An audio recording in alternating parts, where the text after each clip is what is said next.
Sir ಒಂದೇನಂದರೆ ಎಲ್ರಿಗೂ problem ಆಗಿದೆ ಇದರಿಂದ. ಸೊ ಬೇಸಿಕಲಿ ನಾನು silk institute Malleshwaram every day travel ಮಾಡ್ತೀನಿ. ಇವನ್ ನನ್ನ ಹಸ್ಬೆಂಡ್ ಕೂಡ ಟ್ರಾವೆಲ್ ಮಾಡ್ತಾರೆ. ಸೊ ನಾನು ಯೂಶ್ವಲಿ ಆಲ್ಮೋಸ್ಟ್ ದಿನಕ್ಕೆ ₹120 ಖರ್ಚು ಮಾಡಬೇಕಾಗಿದೆ ಹೋಗೋಕ್ಕೆ ಬರೋಕ್ಕೆ.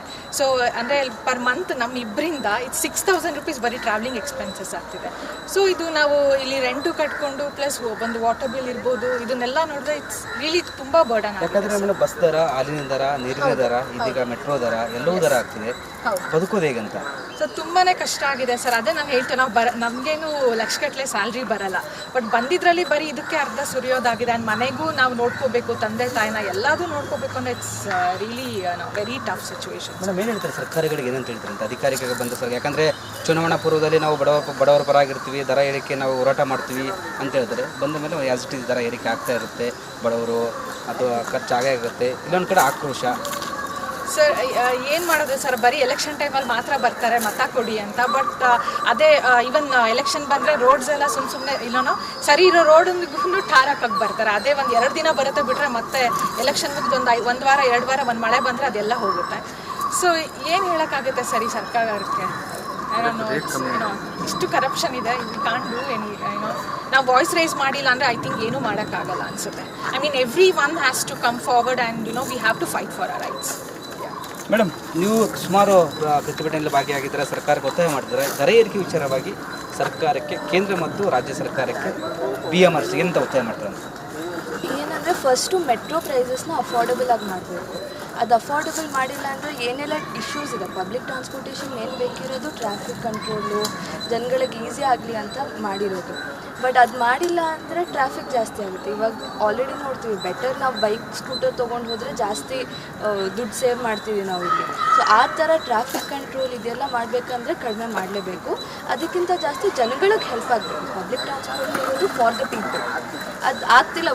ಆದಾಯ ಮೂಲಗಳು ನೋಡಬಾರ್ದು ಸರ್ಕಾರ ನೋಡಬಾರ್ದು, ಕಡಿಮೆ ಮಾಡಬೇಕು. ಫಸ್ಟು ಅದು ಮಾಡಬೇಕು, ಅದಾದಮೇಲೆ ಮೋರ್ ಆಕ್ಸೆಸಿಬಲ್ ಮಾಡಬೇಕು. ಮತ್ತು ವಿದ್ಯಾರ್ಥಿಗಳಿಗೆ ತುಂಬ ಸಮಸ್ಯೆ ಆಗ್ತಿದೆ ಈ ಮೆಟ್ರೋ ದರ ಏರಿಕೆ ವಿಚಾರವಾಗಿ. ಯಾಕಂದರೆ 100 ಕೊಡಲಿ ₹150 ಆಗುತ್ತೆ, 50 ಕೊಡಲಿ ₹80 ಆಗುತ್ತೆ. ಸೊ ಹಂಗೆ ಆಗ್ತಿದ್ರೆ ಎಕ್ಸಾಕ್ಟ್ಲಿ ನಾವು ಸ್ಟೂಡೆಂಟ್ಸ್ ಆಗಿದ್ದರಿಂದ ನಮ್ಗೆ ಪಾಕೆಟ್ ಮನಿ ಬರ್ತಿರೋ, ನಮ್ಮ ಅರ್ನಿಂಗ್ ಅಂತ ಏನೂ ಇಲ್ಲ. ಸೊ ಅದರಲ್ಲಿ ನಾವು ಈ ದುಡ್ಡು ಯೂಸ್ ಮಾಡೋಕ್ಕಿಂತ ನಾವು ಬಸ್ ಟ್ರಾವೆಲ್ ಮಾಡೋದು ಅಥವಾ ಬೇರೆ ಮೀನ್ಸ್ ಯೂಸ್ ಮಾಡೋದು ಬೆಟರ್. ಸರ್ಕಾರಕ್ಕೆ, BMRCಗೆ, ಕೇಂದ್ರ ಸರ್ಕಾರಕ್ಕೆ ಪ್ರತಿಯೊಂದು ದರ ಏರಿಕೆ ಆಗುತ್ತೆ. ಮೆಟ್ರೋ ದರ 100% ಏರಿಕೆ ಆಗಿದೆ. ಸರ್, ಏನಿದು ಮೆಟ್ರೋ ದರ ಹೆಚ್ಚಳ ಮಾಡಿದ್ದಾರೆ, ಸರ್ಕಾರ ಯಾತಕ್ಕೋಸ್ಕರ ಮಾಡಿದ್ದಾರೆ ಅನ್ನೋದು ಇವತ್ತು ಪ್ರಶ್ನೆ ಮಾಡಬೇಕಾಗಿದೆ. ಇದರಿಂದಾಗಿ ವಿದ್ಯಾರ್ಥಿಗಳಿಗೆ, ಜನಸಾಮಾನ್ಯರಿಗೆ ಎಷ್ಟು ಸಂಕಟ ಆಗಿದೆ ಅಂತ ಹೇಳಿ ಸರ್ಕಾರಗಳಿಗೆ ಗೊತ್ತಿಲ್ಲ. ಇವತ್ತು 15,000 ರೂಪಾಯಿ, 20,000 ದುಡಿಯುವಂಥ ಜನ ಇಲ್ಲೇ 4,000 ನಾವು ಮೆಟ್ರೋಗೆ ಕಟ್ಟಿದ್ರೆ ಜನ ಎಲ್ಲೋಗ್ಬೇಕಾಗಿದೆ. ಇವತ್ತು ಸೇವಿಂಗ್ಸ್ ಅಂತ ಇರಲಿ, ಇವನ್ ಜೀವನ ನಡೆಸೋದು ಕೂಡ ಕಷ್ಟ ಆಗಿದೆ. ಇವತ್ತು ಬಾಡಿಗೆ ಕಟ್ಟೋದಾಗಿರ್ಬೋದು, ಒಂದು ನೀರಿಂದು ಏನು ಕರೆಂಟ್ ಬಿಲ್ ಕಟ್ಟೋದಾಗಿರ್ಬೋದು, ಯಾವುದೇ ಒಂದು ಆಗಿರ್ಬೋದು, ಇವತ್ತು ಆ ಒಂದು ದುಡ್ಡಲ್ಲಿ ಬದುಕಕ್ಕಾಗ್ತಾಯಿಲ್ಲ ಇವತ್ತು ಜನ.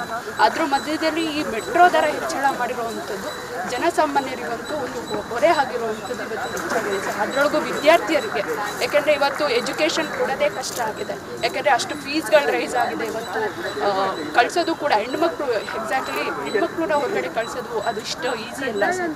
ಅದರೊಳಗೂ ಇದನ್ನು ಹೆಚ್ಚಳ ಮಾಡಿದಾಗ ಎಜುಕೇಷನ್ ಓದ್ತಾರಂಥ ವಿದ್ಯಾರ್ಥಿಗಳಿಗೆ ಸರ್ಕಾರಗಳು ಮಾತ್ರ ಗ್ಯಾರಂಟಿ ಅಂತಾರೆ, ಬಸ್ಸಲ್ಲಿ ಫ್ರೀ ಆಗಿದೆ ಅಂತ ಹೇಳ್ತಾರೆ ಸರ್. ಅದು ಕರೆಕ್ಟು ಮಾಡಿದ್ದಾರೆ, ಮಾಡಿಲ್ಲ ಅಂತ ಅಲ್ಲ. ಅದನ್ನೇ ಬೇರೆ ಕಡೆ ನೀವು ಯಾಕೆ ಹೆಚ್ಚಳ ಮಾಡ್ತಿದ್ದೀರಾ ಸರ್? ಇವತ್ತು ಕೋಟ್ಯಾಂತರ ರೂಪಾಯಿ ಸಾಲ ಮನ್ನಾ ಮಾಡೋಷ್ಟು ನಮ್ಮಲ್ಲಿ ದುಡ್ಡು ಇರಬೇಕಾದ್ರೆ ಜನಸಾಮಾನ್ಯರಿಗೆ ಕೊಡೋದ್ರಿಂದ ಏನು ಕಳ್ಕೊತೀರಾ ಅಂತ ನಾವು ಸರ್ಕಾರಕ್ಕೆ ಕೇಳಿ. ಗ್ಯಾರಂಟಿ ಬೇಕೇ ಬೇಡವಾ ಅಂತ ನಿಮ್ಮ ಪ್ರಕಾರ ಸರ್? ಯಾಕಂದರೆ ಗ್ಯಾರಂಟಿ ಕೊಡ್ತಿರೋದು ಅವ್ರ ದುಡ್ಡಿಂದ ಅಲ್ಲ ಸರ್, ನಮ್ಗಳ ದುಡ್ಡಿಂದನೇ ಕೊಡ್ತಾರೋವಂಥದ್ದು. ಇವತ್ತು ಪ್ರತಿಯೊಂದಕ್ಕೂ ಒಂದು ಬಿಸ್ಕೆಟ್ ತೊಗೊಂಡು ಕೂಡ ಟ್ಯಾಕ್ಸ್ಗಳನ್ನ ತೊಗೊಳ್ತಾರೆ. ಸೊ ಅದನ್ನು ನಮ್ಗೆ ವಾಪಸ್ ಕೊಡ್ತಿದ್ದಾರೋ ಹೊರತು ಅವ್ರಿಗೆ ಬಿಟ್ಟಿ ಕೊಡ್ತಿಲ್ಲ ಸರ್. ಬಿಟ್ಟಿ ಕೊಡ್ತಾರೋವಂಥದ್ದು ಅಲ್ಲ ಅದು. ಹಾಗಾಗಿ ನಾವು ಜನಸಾಮಾನ್ಯರಾಗಿ ಅದನ್ನು ಒಪ್ಪಬೇಕು, ನಾವು ತೊಗೊಳ್ಬೇಕು. ಅದು ನಮಗೇನು ಒಂಥರ ಅವಮಾನ ಫೀಲಿಂಗ್ ಬೇಡ ಅಂತ ನನಗಂತ ಹೇಳೋದಕ್ಕೆ ಇಷ್ಟಪಡ್ತೀನಿ ಸರ್. ಮೇಡಮ್, ನೀವು ಬೆಂಗಳೂರು ಉಳಿಸಿ ಸಮಿತಿಯಲ್ಲಿ ಸದಸ್ಯರಾಗಿದ್ದೀರಾ, ಈಗ ಸಹಿ ಸಂಗ್ರಹಣೆ ಮಾಡಿದ್ದೀರಾ, ರಾಜ್ಯಪಾಲರಿಗೆ ಮನವಿ ಮಾಡ್ತಾರೆ, ಸರ್ಕಾರಕ್ಕೆ ಮನವಿ ಮಾಡೋಕ್ಕೆ ಮುಂದಾಗ್ತಿದ್ದಾರೆ ಮೇಡಮ್. ಈಗ 10% ದರ ಏರಿಕೆ ಮಾಡಿದ್ದಾರೆ ಸರ್, ಇದು ಓಕೆನಾ ನಿಮ್ಮ ಪ್ರಕಾರ? ಭಾರಿ ಮೋಸ ಸರ್ ಇದು. ಎಂಥ ನಾಟಕ ಅಂದರೆ ಇದು, ಈ ಕಣ್ಣೊರ್ಸ ತಂತ್ರ ಅಂತಾರಲ್ಲ ಅದೇ ಇದು. ರೂಪಾಯಿ ಜಾಸ್ತಿ ಮಾಡಿಬಿಟ್ಟು ಆಮೇಲೆ 10 ರೂಪಾಯಿ ಕಮ್ಮಿ ಮಾಡಿ ನಾವು ಕಮ್ಮಿ ಮಾಡಿದ್ದೀವಲ್ಲ, ನಾವು ನಿಮಗೆ ರೆಸ್ಪಾಂಡ್ ಮಾಡಿದ್ದೀವಲ್ಲ ಅಂತ ಹೇಳಿ ಇದು ನಾಟಕಗಳಾಡ್ತಾ ಇದ್ದಾರೆ. ಇದನ್ನು ಖಂಡಿತ ಒಪ್ಪೋದಕ್ಕಾಗೋದಿಲ್ಲ. ಫಸ್ಟ್ ಆಫ್ ಆಲ್ ಯಾವುದೇ ಒಂದು ಪಬ್ಲಿಕ್ ಟ್ರಾನ್ಸ್ಪೋರ್ಟ್ ಅಂದರೆ ಏನಿರಬೇಕು ಮಾನದಂಡ ನೀವು ಫಿಕ್ಸ್ ಮಾಡೋದಕ್ಕೆ? ಕಾಮನ್ ಪೀಪಲ್ ಓಡಾಡೋಕ್ಕಾಗಬೇಕು. ಆಮೇಲೆ ಏನು ಕಟ್ಟಿರೋದೇನು ಇವ್ರು ಪ್ರೈವೇಟ್ ದುಡ್ಡಲ್ಲಿ ಕಟ್ಟಿದಾರಾ? ಇವ್ರು ಪ್ರೈವೇಟ್ ಸಾಲ ನಾವ್ಯಾಕೆ ತೀರಿಸ್ಬೇಕು? ಇವರು ಲೋನ್ ಮಾಡಿದಾರಂತೆ, ಇವ್ರಿಗೊಂದಷ್ಟು ಲಾಭ ಬರಬೇಕಂತೆ, ಅದಕ್ಕೆ ನಾವು ಕೊಟ್ಬೇಕಂತೆ. ನಮಗೆ 100% ಟಿಕೆಟ್ ರೇಟ್ ಜಾಸ್ತಿ ಮಾಡ್ತಾರಂತೆ. ಇದ್ಯಾ ಸೀಮೆ ನಯ ಸರ್ ಇವ್ರದ್ದು? ನಮ್ಮ ದುಡ್ಡಲ್ಲಿ ಪೆಟ್ರೋಲ್ ಮೇಲೆ ಸೆಸ್ ಕಟ್ಟಿದ್ದೀವಿ, ಎಲ್ಲಾದ್ರ ಮೇಲೆ ಏನೋ ಒಂದು ಮನೆ ರಿಜಿಸ್ಟರ್ ಮಾಡಿದ್ರೆ, ಸೈಟ್ ರಿಜಿಸ್ಟರ್ ಮಾಡಿದ್ರೆ ಸೆಸ್ ತೊಗೊಂಡಿದ್ದಾರೆ. ಕೋಟ್ಯಾಂತರ ರೂಪಾಯಿ ನಮ್ಮ ಹತ್ರ ಡೈರೆಕ್ಟ್ ಇಂಡೈರೆಕ್ಟ್ ಟ್ಯಾಕ್ಸ್ ಎಲ್ಲ ತೊಗೊಂಡ್ಬಿಟ್ಟು ಇವ್ರು ಪಬ್ಲಿಕ್ ಟ್ರಾನ್ಸ್ಪೋರ್ಟ್ ಕಟ್ಬಿಟ್ಟು ಯಾರು ಕೇಳಿದ್ರು ಇವ್ರಿಗೆ ಮೆಟ್ರೋ ಬೇಕು ಅಂತ?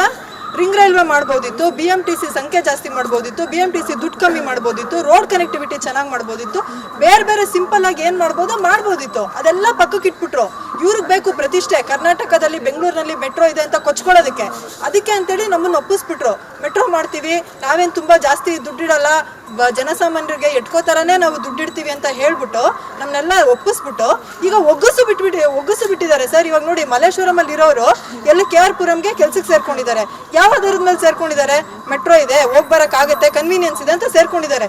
ಈಗ ಎಷ್ಟು ಜನ ಮಲ್ಲೇಶ್ವರಂನ ಬಿಟ್ಬಿಟ್ಟು ಮನೆ ಖಾಲಿ ಮಾಡಿ KR ಪುರಂಗೆ ಹೋಗೋಕ್ಕಾಗ್ತಾ ಇದೆ? ಯಾಕಂದ್ರೆ ಮೇಡಮ್ ಒಬ್ರು ಹೇಳಿದ್ರು, ಗಂಡ ಹೆಂಡತಿ ಇಬ್ರು ದುಡಿದ್ರು ಒಂದು 15 ಸಾವಿರ ಬಂದ್ರೆ 30 ಸಾವಿರ ಬರುತ್ತೆ. 30 ಸಾವಿರದಲ್ಲಿ 6 ಸಾವಿರದಿಂದ 8 ಸಾವಿರ ಇವತ್ತು ಇವ್ರು ಎತ್ತಿಡ್ಬೇಕು ಅಂದ್ರೆ ಮೆಟ್ರೋ ಹೆಂಗಾಗುತ್ತೆ ಸರ್? ಇದು ತುಂಬಾ ಮೋಸ. ಇವ್ರು ಈ ತರ ಮಾಡಂಗಿದ್ರೆ ಈ ಎಲ್ಲ ಬೇರೆ ಇದೆಲ್ಲ ಇದೆಯಲ್ಲ, ಇವಾಗ ವಿಧಾನಸೌಧ ಇದೆ, ವಿಕಾಸಸೌಧ ಇದೆ, ಅದ್ರ ಖರ್ಚನ್ನೆಲ್ಲ ಮಿನಿಸ್ಟ್ರು ಸಂಬಳದಿಂದ ಕೊಡ್ತಾರಾ?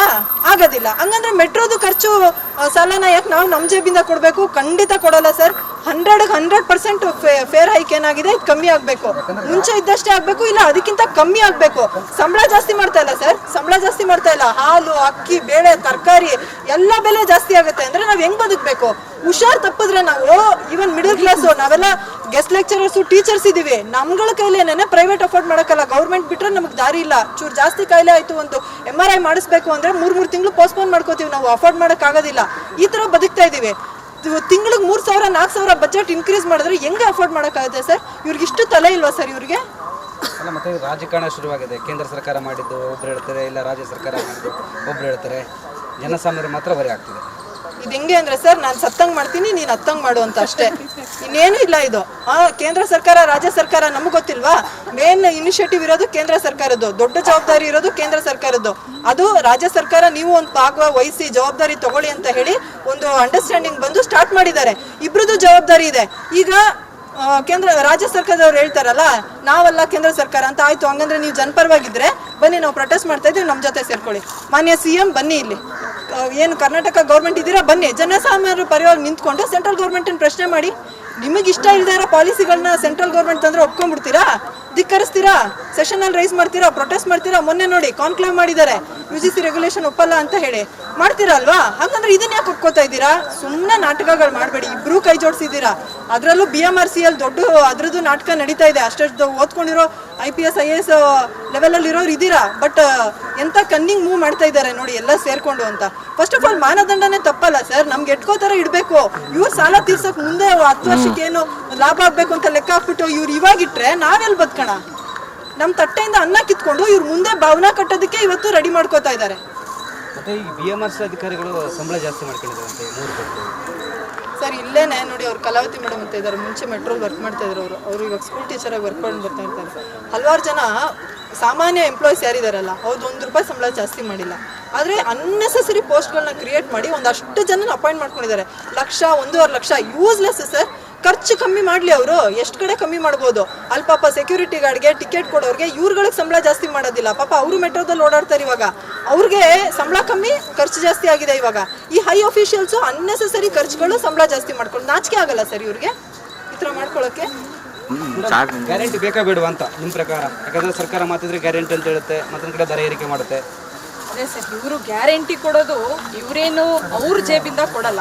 ಗ್ಯಾರಂಟಿ ಕೊಡೋದು ಇವ್ರು ನಮ್ಮ ಟ್ಯಾಕ್ಸಿಂದ, ಅದನ್ನ ಅವ್ರು ಕೊಡಲೇಬೇಕು. ಅದ್ರ ಬಗ್ಗೆ ಏನಿಲ್ಲ. ಇವಾಗ ಬಸ್ಸಲ್ಲೂ ತೊಗೊಂಡ್ರೆ ಸರ್, ಬಸ್ಸು ಹೆಂಗೆ ಮಾಡಿದ್ದಾರೆ ಅಂತಂದರೆ ಪೀಕ್ ಅವರ್ಸಲ್ಲಿ ನೋಡ್ತೀನಿ, ನಾನು ಸ್ಕೂಲ್ ಟೀಚರಾಗಿ ವರ್ಕ್ ಮಾಡೋದು. ಪೀಕ್ ಅವರ್ಸಲ್ಲಿ ಜಾಸ್ತಿ ಬಸ್ ಕೊಡಿ ಅಂತಂದರೆ ಅದ್ರ ಬಗ್ಗೆ ಮಾತಾಡಲ್ಲ, ಇರೋ ಬಸ್ಸಲ್ಲೇ ಚೆನ್ನಾಗಿ ತುಂಬ್ತಾರೆ ಜನಗಳನ್ನು. ಕಂಡಕ್ಟರ್ಗಳು ಫ್ರಸ್ಟ್ರೇಷನ್ ಆಗಿ ಬೈತಾರೆ ಕೆಟ್ಟದಾಗಿ, ಆಯಿತಾ? ಹಿಂಗಿದೆ ಸರ್ ಪರಿಸ್ಥಿತಿ. ಇನ್ನೊಂದು ಕಡೆ ಬೆಳಬೆಳಿಗ್ಗೆನೆ ಇಡೀ ಫ್ಯಾಮಿಲಿಗೆಲ್ಲ ಮಾಡಿಟ್ಟು ನಾವು ಬಸ್ ಹತ್ಕೊಂಡು ಹೋಗೋದಕ್ಕೆ ಕಷ್ಟ ಆಗುತ್ತೆ ಅಂತ ಹೇಳಿ ಇವತ್ತು 9 ಗಂಟೆಗೆ ಸ್ಕೂಲ್ಗೆ ಹೋಗಬೇಕು ಅಂತಂದರೆ ನಾವು ಕಡಿಮೆ ಅಂತಂದ್ರೂ ಈಗ ಮೆಟ್ರೋ ಇರೋ ಕಾರಣಕ್ಕೆ ನಾವು 8 ಗಂಟೆ 8:15 ಮನೆ ಬಿಡ್ತೀವಿ. ಈಗ ಪರಿಸ್ಥಿತಿ ಹೆಂಗಾಗಿದೆ ಅಂತಂದರೆ ಈಗ ಆಲ್ಮೋಸ್ಟ್ 1 to ಡಬಲ್ ಆಗಿದೆ. ನಾನು ಮೆಜೆಸ್ಟಿಕ್ಕಿಂದ ಸ್ಯಾಂಡಲ್ ಸೋಪ್ ಫ್ಯಾಕ್ಟ್ರಿಗೆ ಹೋಗ್ತಾ ಇದ್ದೆ, ಮುಂಚೆ 20 ರೂಪೀಸ್ ಇತ್ತು, ಇವಾಗ 40 ರೂಪೀಸ್ ಆಗಿದೆ.